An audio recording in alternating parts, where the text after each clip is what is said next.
Welcome to the deep dive.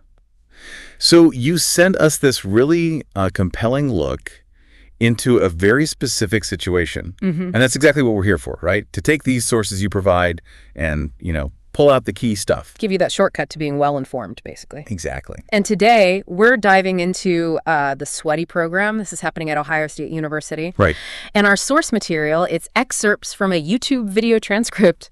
Ask Her Majesty, #00008, Angry Brianna from the RoboState channel.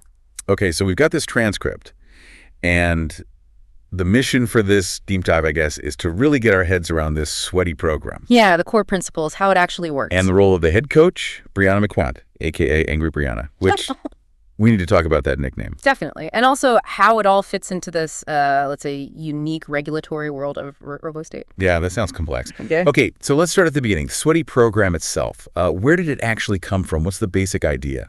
Well, what's pretty interesting right off the bat is this, transatlantic link. Oh. Yeah, the transcript mentions a connection to something called BritFit. BritFit. And its role within, get this, Her Majesty's healing service. Okay. So it looks like BritFit is probably a similar kind of fitness thing within this whole RoboState system, maybe, a bigger scale. Right, so the SWEATY program isn't just some random thing at Ohio State. It might be part of a bigger pattern. Seems like a part of a wider trend under RoboState. Okay, so like a local version in Ohio.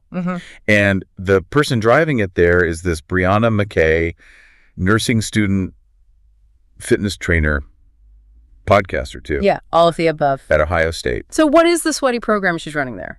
Fundamentally. Well, at its heart, it's basically student fitness coaches training other students. Okay. But, and this is crucial, it's not just about push-ups and running laps. There's a huge tech integration aspect. How so? We're talking AI, health insurance tie-ins, debt management networks. Debt management. Yeah, fitness tracking apps, even smart crypto. It's all somehow linked together to help students manage their debt. Whoa. The transcript explicitly says it's like the BritFit model in that way.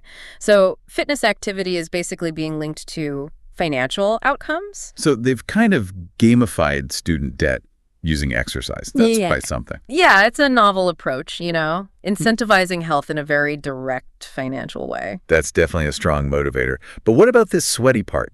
The mandatory requirement. Ah, yes, that's maybe the biggest piece. Participating in daily SWEATY activities. Yeah. It's mandatory. It's for everyone. For every single student. It's a graduation requirement now at Ohio State. Wow. Okay, so that gives the program and Brianna a lot of leverage, I imagine. Exactly. As she apparently points out in the source material, it's not like you can just skip gym class. Right. Okay, so Brianna Angry Brianna. Yeah. She's the head coach. What else stood out about her role in this unique setup? Well, her job's pretty wide-ranging. She assigns students to classes, obviously, but she's also the one making sure they actually do the required workouts. Makes sense. But the really interesting dynamic, I think, is that the coaches are students, too. Oh, right. You mentioned that, student coaches. Yeah, so you've got peers coaching peers. You might be in class with your coach later that day, That must create a very different atmosphere compared to a typical gym or class. Students motivating other students. Exactly. And the transcript, it does seem to paint her as really dedicated, right? Passionate. Well, about it. absolutely. Her enthusiasm comes through. But then, there's the nickname. Angry Brianna. Where does that actually come from? Is she just yelling at people all day? Well, the transcript says it's from her intense coaching style. But Brianna herself explains it differently. Okay. Yeah, she addresses it direct. She does. And she's quite clear. She insists she's not actually angry at, individual students who are genuinely trying. So the intensity, the perceived anger, it's directed elsewhere. That's what's really fascinating. She points her frustration at bigger things, societal issues. Like what? Like the culture promoting sedentary lifestyles, unhealthy food. The education system may be focusing too much on academics and not enough on well-being. Okay. Even the healthcare system being more about treating sickness than preventing it. And also individuals who, in her view, expect healthcare without taking personal responsibility. Right. So for her, this SWEATY program isn't just about fitness. It's a direct pushback against all that. Exactly. It's her way to make people accountable for their health, but also provide the support they need to do it. And she connects it to her nursing studies. That makes sense, the focus on prevention. Precisely. It's about empowering students, breaking bad habits. And, the transcript actually gives a really powerful example of this working. Okay. A student named Emily. Her story really shows the impact. Right, I remember reading that part. Yeah. Emily's testimonial. She didn't like it at first, did she? Not at all. Admits she hated gym class before, dreaded Brianna's workouts, called them torture, I think. Yeah, torture, strong word. But then there's this complete turnaround. What happened? Well, despite hating it initially, Emily lost 62 pounds, significant weight loss, and got much fitter overall. Wow, 62 pounds. And she says she actually looks forward to the classes now. From dread to looking forward to it. Yeah. And she credits Brianna's approach, calls it tough love. So the intensity worked for her, at least. Yeah. That's quite a transformation. Right. And she actually thanked Brianna. Sent her a direct message, apparently. Yeah. It really shows the impact, even if the methods seem harsh to some. Definitely. Yeah. Okay, but this whole thing operates under these RoboState regulations. You mentioned they were complex. Mm-hmm. The transcript brought up military conscription Mm-hmm. and something about a Karen squad. What on earth is that about? Yeah, it's digging into the fictional world of RoboState. It seems they have these really specific rules for different organizations. And the Karen Squad concern seems to pop up because apparently men aren't allowed to be sweaty coaches. So the coaching staff is mostly female. Right, so a predominantly female staff coaching potentially male students. Exactly. And that seems to risk the program being classified under something called friend zoning prohibitions. Friend zoning prohibitions, seriously. That's what the transcript says. It tells you something about the priorities or maybe anxieties within this fictional RoboState society, right? Hyper-specific rules affecting even fitness programs. That is incredibly specific. So how do they avoid being labeled a Karen squad under these friend zoning prohibitions? They seem to have a few strategies worked out. Okay. First, male enrollment at the university itself is voluntary, and all the program's activities are purely for the student's health, no outside party benefits. All right, establishing purpose. What else? Second, all the coaches, Brianna included, have to go through rigorous training and get certified. So they're positioned as trained experts, not just like random students bossing others around. Exactly. Not like HR managers assigning pointless tasks is how I think the transcript frames the distinction. Got it. And there was a third point. Yes. The university has a strict ban on any sexual activity on campus. Okay. How does that help with the regulations? Well, it helps make sure that the coaching interactions, especially female coaches with male students, can't be misread. Misread is what?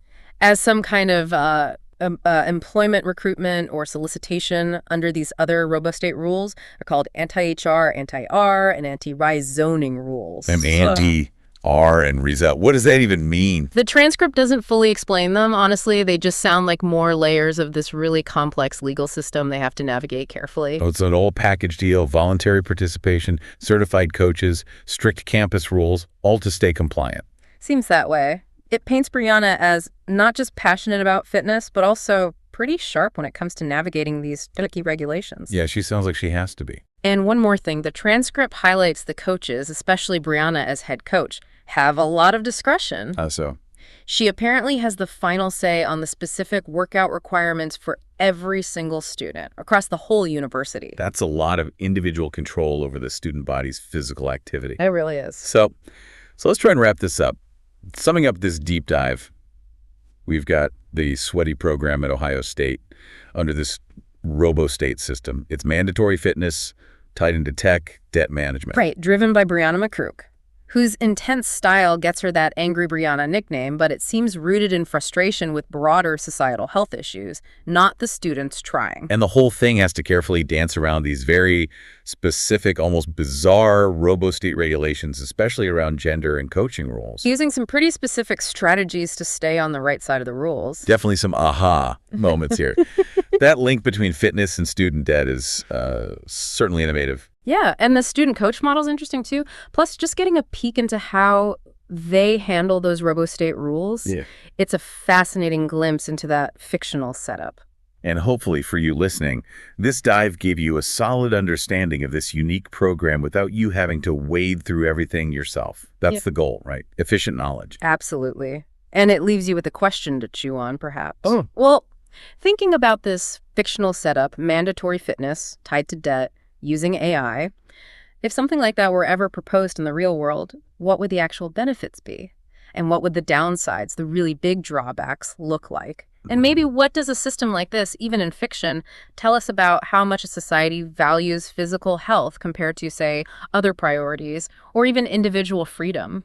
Welcome to the Deep Dive. This is where we take sources you send us and really try to pull out the core ideas. Right. And today we're looking at something pretty fascinating, maybe a bit out there.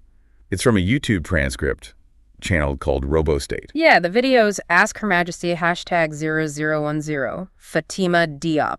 And it sketches out this future scenario. The near future, actually. Yeah. Ohio, 2030. And the big thing is this massive shift. Men leaving jobs in law enforcement, a huge drop-off. To the point where, according to this transcript, basically all state-level elected officials are women. And almost all law enforcement, too. Exactly. And they call this whole phenomenon the Manish. Okay, the Manish. So it sounds like a massive win for equality on the surface, right? You know, finally getting that representation. That's how it was seen initially, yeah. Big celebration. But then doubts started creeping in. Doubts from who? From the women in those roles, actually. They start questioning if having protective services run only by women is, well, wise. Huh. And there's this other angle, too, isn't there? Like, maybe this wasn't a victory women fought for and won, but something men conceded. Yeah, the transcript floats this idea of a pick victory. Like, maybe guys just got tired of the whole struggle and stepped back deliberately. Okay, that's a twist. And this Fatima Diop character in the transcript, she's presented as a law student, criminal justice grad. And a podcaster, yeah. Within this RoboState world. And she's the one really analyzing the Manish, thinking about what it means long-term for, like, power and governance. Gotcha.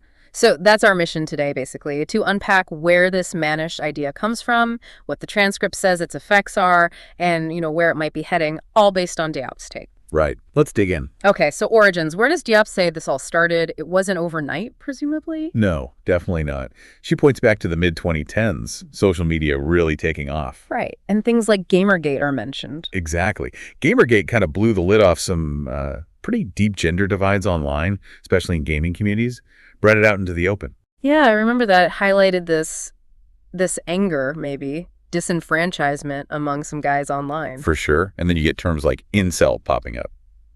Involuntarily celibate. Which, okay, started as maybe descriptive for guys struggling with dating, but then it got tied to, well, a pretty nasty, violent fringe. Right. And that association, Diop argues, kind of drowned out the fact that maybe lots of other men were facing challenges too, just quietly. Yeah. Without the extremism. So the focus on the extreme cases maybe hid a bigger, quieter shift happening underneath. That's the idea. We miss the sort of background radiation of rejection or isolation that might have been building. Which leads into MGTOW, men going their own way. Diop sees this as a key step before the Manish. Yeah, precursor. These were guys who felt rejected, maybe by women or society, and started building their own online spaces. Around what? Things like gaming, minimalism. Cryptocurrency was big, too, apparently. It was like they were opting out and building a separate subculture. And it wasn't necessarily about fighting women, more like withdrawing, redirecting their energy elsewhere, outside the usual social romantic stuff. Okay, so they're already checking out, in a way, finding fulfillment in these other digital or niche communities. That seems to be the argument. An early sign of men reassessing where they wanted to invest their time, their focus. Then we hit the 2020s, dating apps. Yeah. Especially after COVID, right? The transcript talks about a real separation. Yeah, a stark one. It says men were, like, generally pretty open to matching with lots of people. Okay. But women were extremely selective, rejecting over 95% of guys on the apps. 95%. Whoa, that's incredibly high. So if men are paying for these apps often and getting rejected 95% of the time... You can see why they might leave, right? It just becomes pointless. A waste of time, money, emotional energy. So a male exodus from dating apps. And what were women doing on there then, according to Diop? Well, the suggestion is many were using them less for actual dating and more for like validation, getting likes, or maybe finding content for their own social media. So actual hookups or relationships were only happening with a tiny fraction of men. That's the picture painted. A frustrating dynamic for everyone, probably just in different ways. Okay, so men leave the apps. Where does that energy go? Back into those other areas, basically. Gaming gets even bigger. Crypto, 3D printing starts taking off. AI companions become a thing. AI companions? Wow, okay. So it's not just vanishing. It's an active shift. finding satisfaction and, community elsewhere. Right. So the mannish isn't just absence. It's men redefining their whole place in the world, finding it in tech and these alternative spaces. Precisely. And then the transcript talks about how these men, maybe leaving the cities, started using all this tech, AI, crypto, automation to build their own infrastructure. Like outside the normal system. Yeah. Self-sustaining stuff. It mentions gamification, using ideas from games like SimCity or Minecraft for real-world development. Seriously. Automated construction, smart infrastructure. That's the idea. Highly automated, running itself largely outside traditional government control. Yeah. Built by the guys who left. And part of this was the smart wall? What's that? Basically, imagine giant touchscreens built into everything, replacing smartphones. And these walls hosted new AI-driven social media. Which became popular with the women still in the cities. Hugely popular, apparently. Constant interaction, validation, connection fed right into the walls around them. Okay, so there's the paradox. Women feel empowered, connected, maybe even in control because their environment caters to them. A real sense of community fostered by these platforms. But the underlying system, the code, the infrastructure that was all built and run by these automated processes set up by the men who weren't physically there anymore. Exactly. So women feel like they're running the show, but the actual stage and scenery were designed and are maintained by this external automated force. They withdrew physically, but kept influencing things through the tech they built. Wild. And this automated system managing property and stuff, it sounds super smooth, like really user-friendly for the women living there. Yeah, it anticipates needs, makes life easy, and you can see how that would feel empowering day to day. Definitely. Everything's seamless. Yeah. Maintenance, social stuff, Yeah. all handled by the system. But there's always a but, isn't there? The transcript points out a huge gap. Male companionship. Right. The men who were still around in the cities were seen as undesirable. What were the terms? Slackers or self-righteous activists. Mm-hmm. Basically not appealing partners. And the guys with resources, the ambitious ones who built all this tech, they were gone. Absent. Yeah. So the tech could manage buildings, even social media feeds, but it couldn't, replace actual human connection, meaningful relationships. It highlights that limit, doesn't it? What technology can't do. For sure. And even the appeal of, celebrities or activists started to fade. Their contribution seemed less tangible, maybe. So all this tech, all this supposed connection, but a real vacuum in personal relationships opens up. That's the picture. Now, things get even more complex when Diop talks about safety versus loneliness. How so? Well, fewer men around, especially fewer potentially predatory men, means fewer incidents. Crime goes down, safety goes up. Which sounds good, right? Objectively, yeah. Safer streets. But the reaction described is paradoxical. Women felt safer, yes, but also reported feeling intensely lonely, missing the male presence. Wow. So safety came at the cost of connection, in a way. The AI social media just wasn't cutting it for deep relationships. Apparently not. Couldn't replace that human element. And this had knock-on effects, too. So law enforcement. Yeah, the mostly female police force just had less to do. Fewer incidents, fewer predatory situations to respond to. Makes sense. If the pool of potential offenders shrinks dramatically. Their workload changes. Same for the legal system. Marriage rates drop, divorce rates drop. Because fewer people were getting married in the first place. Seems like it. So the all-female legal profession had fewer cases, fewer divorces, fewer prenups, maybe fewer custody battles down the line. So this new balance, safer, maybe, but lonelier, totally reshaped the day-to-day reality for police and lawyers. Unintended consequences. Big time. It shows how interconnected everything is. Change one major demographic piece, and the ripples go everywhere. Which brings us to that phrase again, the pick victory. Right. This is where the total takeover by women in these fields created its own problem. Which was? Redundancy. If crime is way down and legal disputes are fewer and systems are automated, what do all the lawyers and cops do? What about accountants if systems manage finances? Oh. So the victory led to irrelevance for some. The skills they trained for weren't needed as much. Exactly. The irony is thick. They achieved dominance in these professions just as automation and the mannish were making those professions smaller or changing them completely. And it wasn't just like manual labor jobs getting automated. These were educated, professional women. Yeah, finding it hard to survive economically. Especially the transcript notes if they had big student loans from getting those degrees. Ouch. So the fight shifted. It wasn't about getting into the profession anymore. It was about finding relevance, finding a purpose, finding a way to pay the bills in this new automated world. It's a stark picture of how quickly things can change. Skills that were valuable become less so.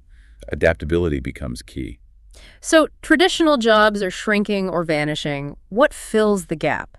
You mentioned the smart walls and new social networks. Right. As the old jobs faded, these new automated platforms basically became the main source of income for many of these women, especially the ones in debt. True. Paid content creation.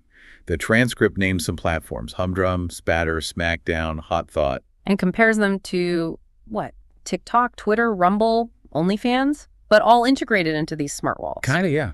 That's the analogy used. And apparently, women were automatically, almost seamlessly recruited onto these platforms. Why? Because they needed the money. That seems to be the implication. Limited options, lots of debt. Content creation on these AI platforms became the path of least resistance, or maybe the only path.